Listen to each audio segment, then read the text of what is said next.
Hi, and welcome again to Thinking About Science. And today's lecture is going to be on science and pseudoscience. In this lecture, we're going to discuss one of the limits of science, the demarcation between science and pseudoscience. So, to begin. Now, to understand pseudoscience, we have to first understand something of science itself, especially in regard to the aspect of science that is most relevant to the evaluation of claims as scientific or pseudoscientific, or indeed as non-scientific. So as a matter of serendipity, a defining feature of modern science also turns out to be a good place to begin from in understanding the origins of much pseudoscience and even its persistent appeal. That feature is naturalism. However, naturalism is not really that easy to define. At a first stab, we might say that naturalism asserts broadly that the natural world that science investigates makes up all there is to the real world. This poses a bit of a risk of circularity, though. Science addresses itself to questions about what exists in nature, but naturalism says that what exists in nature is a matter of what science deems worth investigating. In practice, this risk of circularity can be avoided through scientific progress, involving increases in the detail, scope, and accuracy of our knowledge, as well as refinements and improvements in the methods and means used in attaining that knowledge. Now, there are two ways in which you might consider naturalism relevant to defining science, and so pseudoscience, respectively called ontological naturalism and methodological naturalism, and we shall see what each is in turn. Note that we can see the origins of much pseudoscience in attempts to add to science that initially seem to be progressive but do not turn out to be so. And this shows that pseudoscience can be difficult to identify. In some cases, apparent pseudoscience might turn out to be confirmed later on. For example, the theory that magnets can have some kind of effect on the brain. For this reason, it does not matter that pseudoscientific claims might have been shown to be false. What matters is that those claims are recognized as having had scientific weight at some time. Now, ontological naturalism is the view that science should be the guide for our ontology, or our theory about what exists. So we begin with the world and all of nature as we know it. So let us just take the Earth to symbolize this, and it symbolizes what we can detect going on in nature using our senses and the reasoning we can engage in about what we detect. Now, I'm using the word detect here and not observe because I'm including what can be shown via experimentation. Now, at various times, people have supposed the world to contain things other than what we can detect using our senses and reasoning about that. So they've supposed that the world contains, say, a spiritual dimension, symbolized here by a little white ghosty, or a god or gods, or occult forces like magic, symbolized here by a wand. Now, ontological naturalism says no to all of these extra spooky kinds of entities. According to it, the world and nature does not contain them. However, ontological naturalism does not close the door to discovering something in nature that we have not so far been able to detect with our senses or the reasoning that we can perform about that. Now, according to methodological naturalism, regardless of what we think the world contains, we should at least be committed to the idea that the best way to get knowledge about what exists is to use the methods of science, e.g. detection and reasoning about what we can detect. If we imagine a spectrum from least reliable to most reliable ways of getting knowledge, then methodological naturalism would put something like using intuition and speculation, as we do in literary interpretation, for example, at the bottom. We represented that here by a thought bubble. It is likely to arrange various kinds of learning from tradition or corroborated testimonies or recorded facts, and reasoning about these are symbolized here with a book as next most reasonable. For example, knowledge obtained from history might sit at this level, or sciences involving history like paleontology. Finally, it will say that the only really reliable way to get knowledge about the world is to use scientific investigation via detection and reasoning about what we detect. Here symbolized with a magnifying glass, for example by doing, say, biochemistry, or indeed by investigating nature through zoology, for example. Now, defining pseudoscience positively is relatively hard. Lots of things could turn out to be pseudoscience, and in some cases, like phrenology, we may not be able to tell at the time it will turn out to be a pseudoscience. By the way, phrenology was an attempt to build a science that matched bulges and indentations in the skull to kinds of character traits, especially criminal character traits. Now, we can, however, distinguish between non-science, the unscientific, and the pseudoscientific. So the non-scientific consists of that which does not make scientific claims. So things like literature is symbolized here by the books. The unscientific will involve things like badly executed science. So notice in the middle diagram there, he's got a miracle happens at step 2.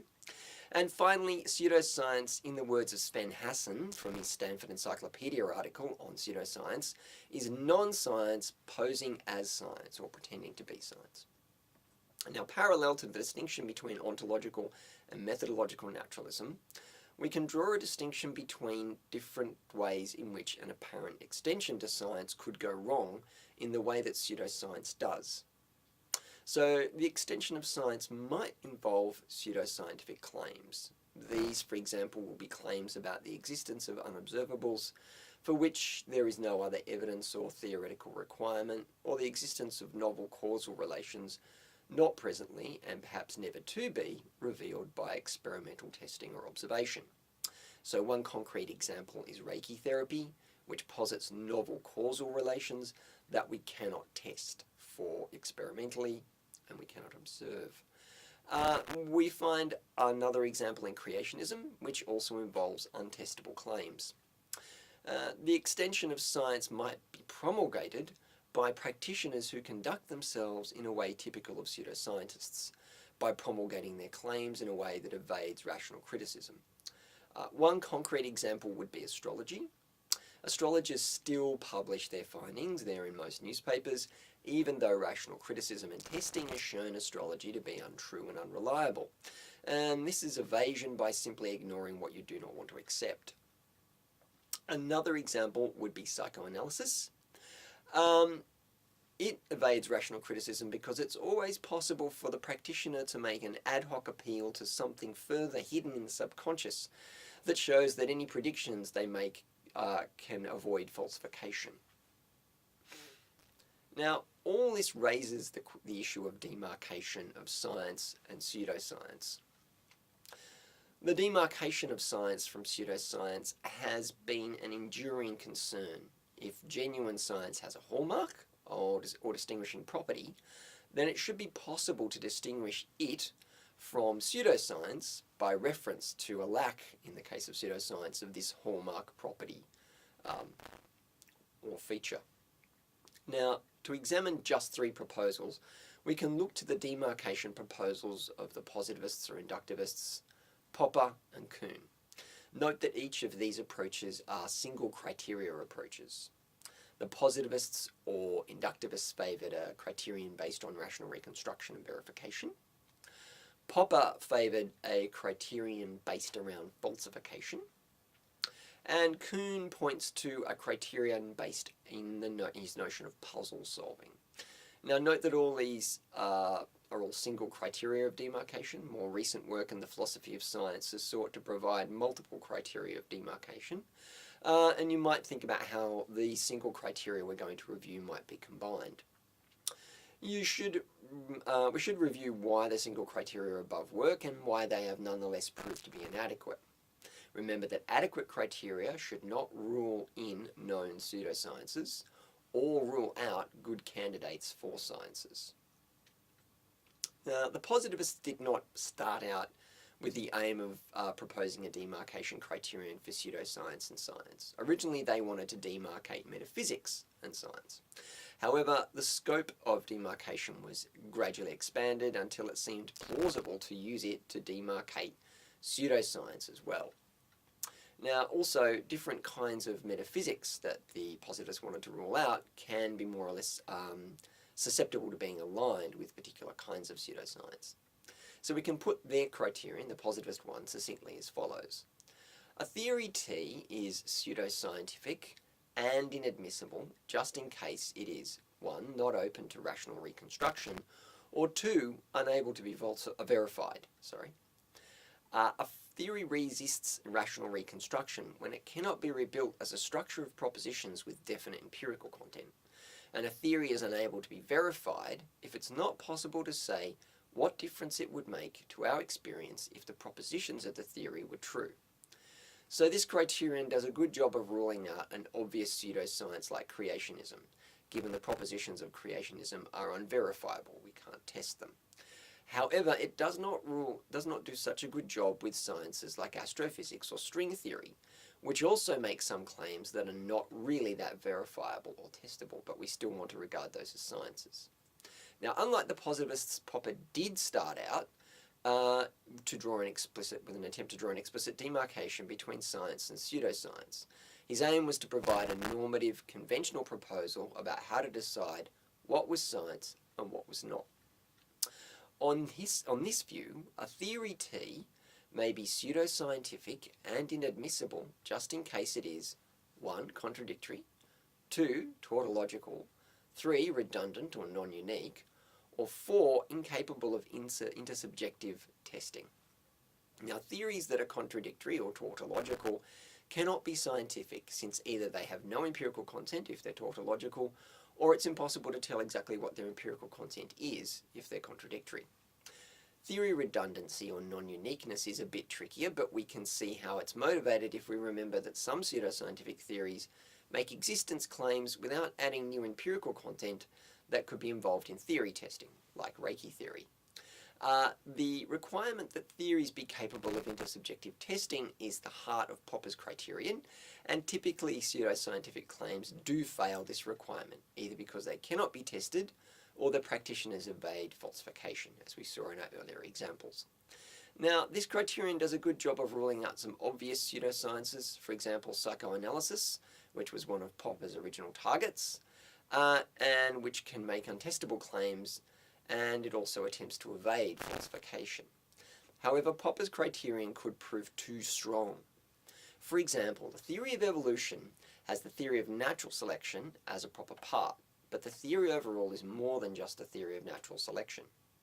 Evolution theory also proposes that change in phenotype, its physical presentation, is due to genotype change in the genes arising solely from random mutation.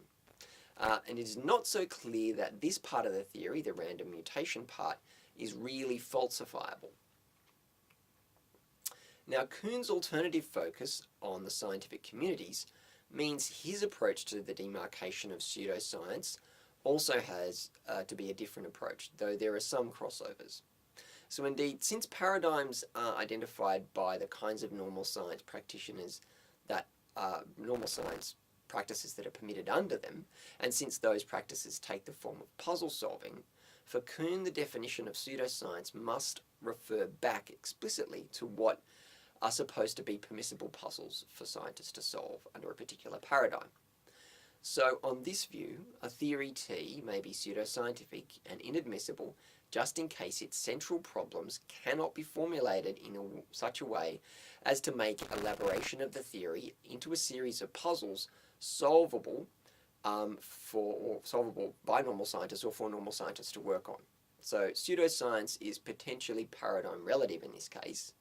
And this criteria does a good job of ruling out pseudosciences like parapsychology, which we cannot even fit under our current paradigm, and for which no genuinely solvable puzzles can be formulated.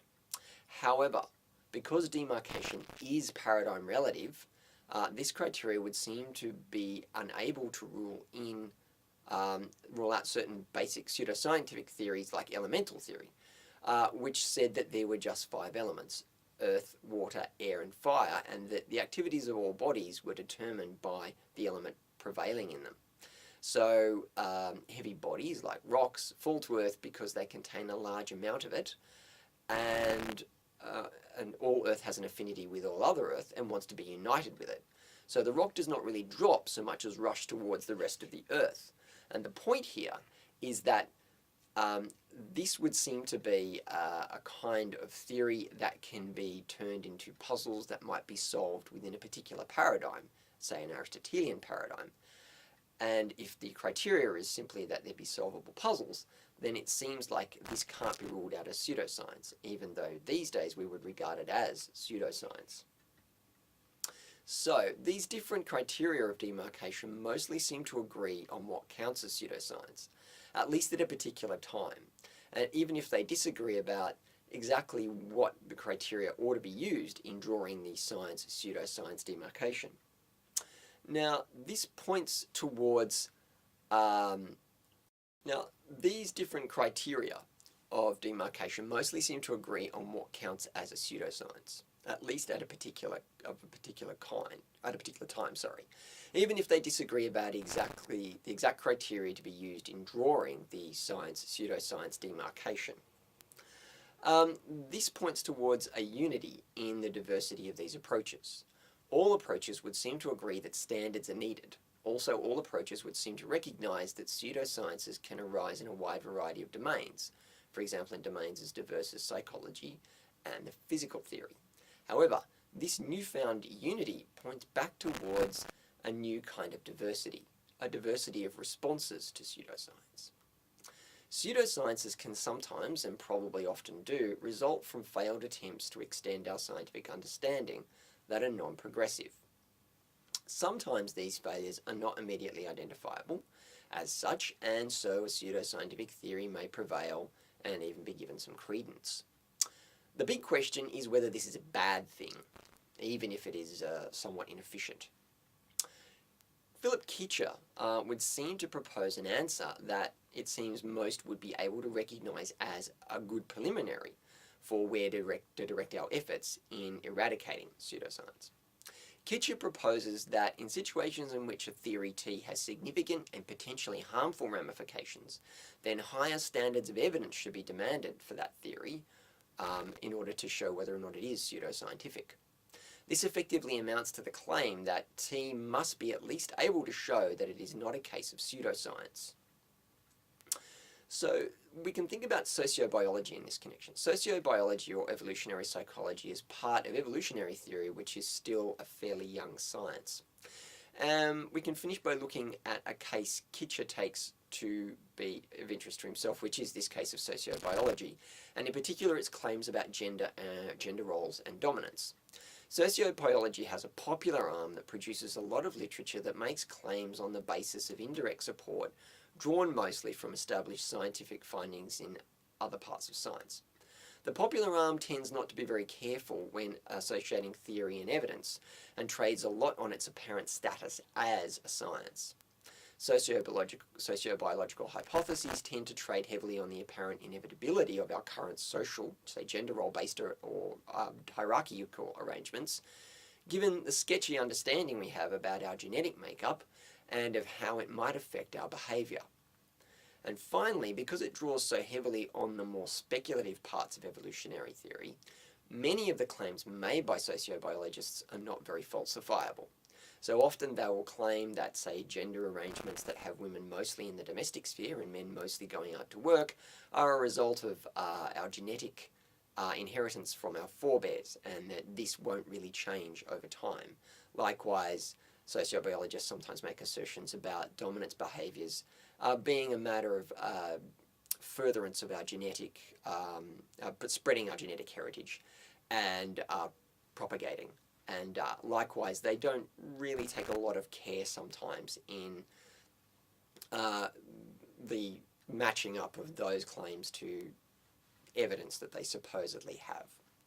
So we should finish off today with a bit of a recap.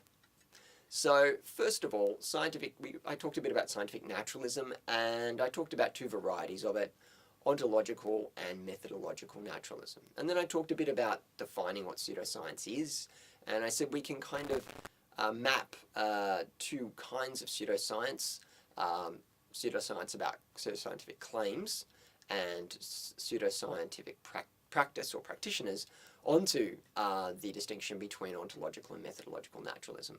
Then I talked about ways of demarcating science and pseudoscience, and I talked about 3 single criteria approaches: the positivist approach of verification, Popper's approach of falsification, and Kuhn's approach of puzzle solving. I then talked about a unity in the diversity of these different single criteria approaches, and then I talked a little bit about a case that we might wonder a little bit about, and wonder about whether or not, in the case of sociobiology, some of the claims made by some of the practitioners of the more popular arm of sociobiology are not perhaps potentially pseudoscientific. So next time we'll be talking about science and ideology. For today, thanks for watching.